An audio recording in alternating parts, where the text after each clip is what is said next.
In 1945, with the war over, G.I.s were looking forward to civilian life again. Many were planning to buy a home thanks to the G.I. Bill. It made them eligible for government-backed, low-interest, fixed-rate mortgages with a minimal down payment. A lot of them were dreaming of moving to the suburbs and starting a family, but there just weren't enough houses, and it was taking too long to build new ones. So construction companies began mass-producing houses, assembling them from prefabricated sections.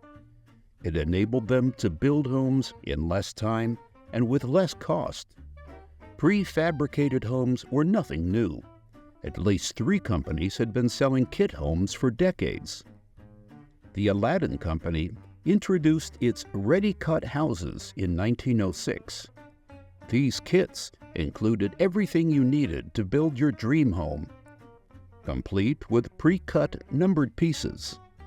Sears and Roebuck got into the business in 1908 with a wide range of homes.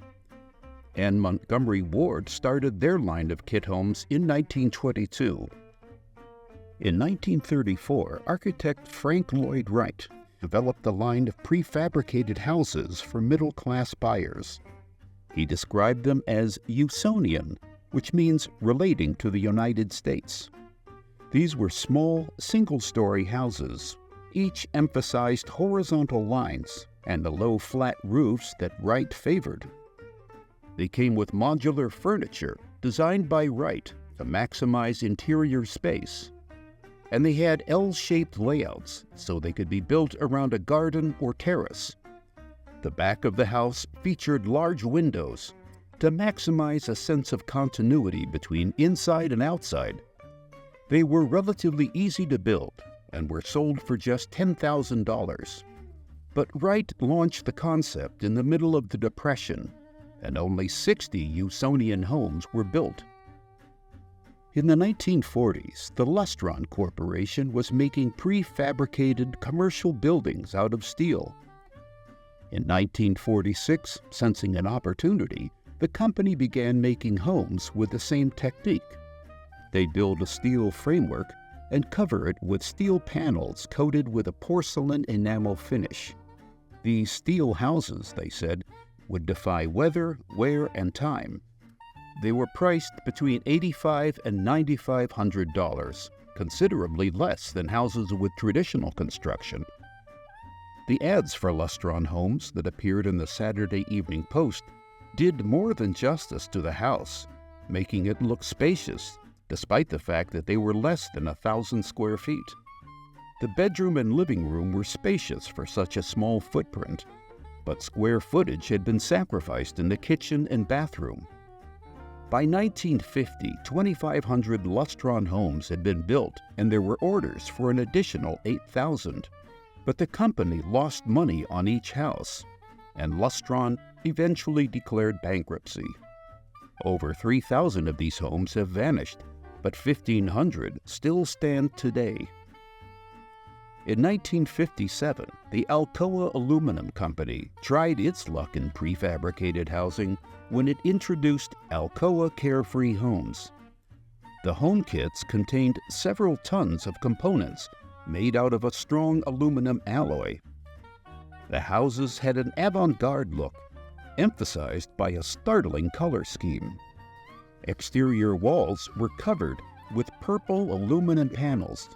Window screens and aluminum trim were teal, and the doors were gold or chartreuse. The impact of this color scheme was toned down by brick grillwork. The interior featured an open floor plan with the family, dining, and living rooms wrapped around a galley kitchen. It was an interesting design, but Carefree Homes faced several obstacles. They were priced at $25,000, but final cost with assembly could be twice that amount, which priced the Carefrees out of the large middle-class market. Also, home buyers just weren't ready for those colors or open floor plan. 1962 saw the introduction of Wexler steel houses.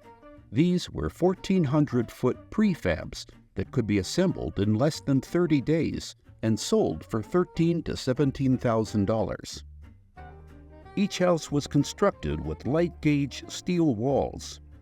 Buyers had a choice of roofs and facades, but every house was built around a core of kitchen, bathroom, and laundry room.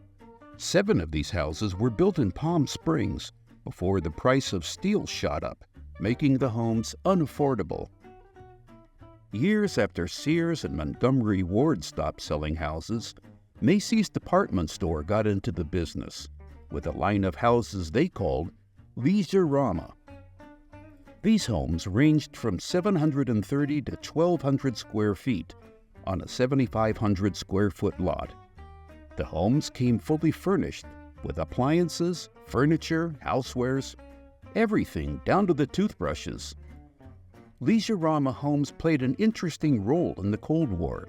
In 1959, Vice President Nixon and Soviet Premier Khrushchev toured the American National Exhibition in Moscow.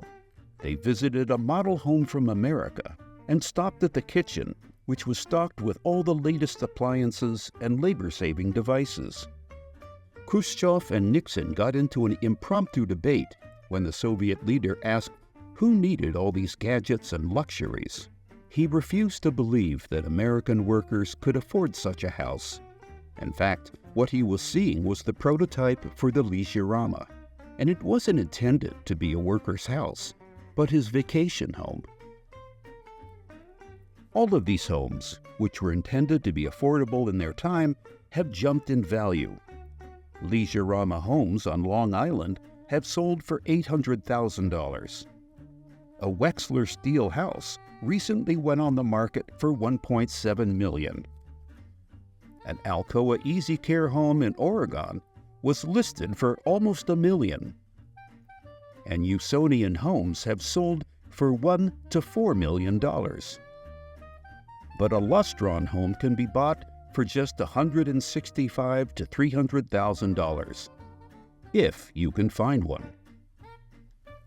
This video is brought to you by the Saturday Evening Post Digital Archives.